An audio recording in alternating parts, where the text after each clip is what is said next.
A Cricket wireless hotspot lets you share your phone's cellular data with other devices via Wi Fi. First, ensure your Cricket plan includes hotspot data. Most postpaid plans include it, but check your plan details. Then, on your phone, go to Settings, then Connections, then Mobile Hotspot and Tethering. Toggle on Mobile Hotspot to activate the feature. Set a Wi Fi name and a strong WPA3 password for security. Now, connect your other devices by searching for the hotspot Wi Fi and entering the password.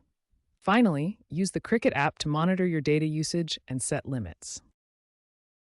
If your Cricket wireless hotspot isn't working properly, here are the most common issues and how to fix them.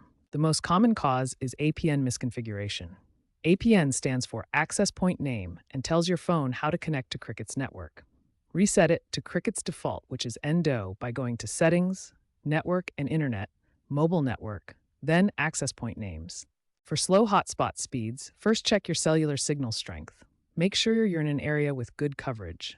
If available, switch to 5G for faster speeds.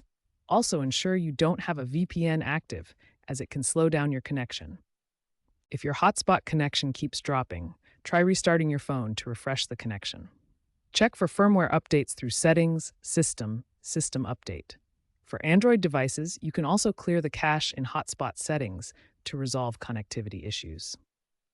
Data exhaustion can cause your hotspot to slow down or stop working. Monitor your data usage through the Cricket app. Set data limits to avoid unexpected throttling. If you frequently hit your data cap, consider upgrading to a higher data plan. For iPhone users, make sure Personal Hotspot is enabled in your iCloud settings.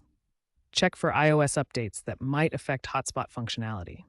If needed, reset your network settings to resolve any connectivity issues.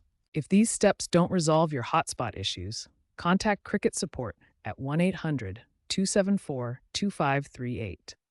Their technical support team is available 24 hours a day to help troubleshoot any persistent problems.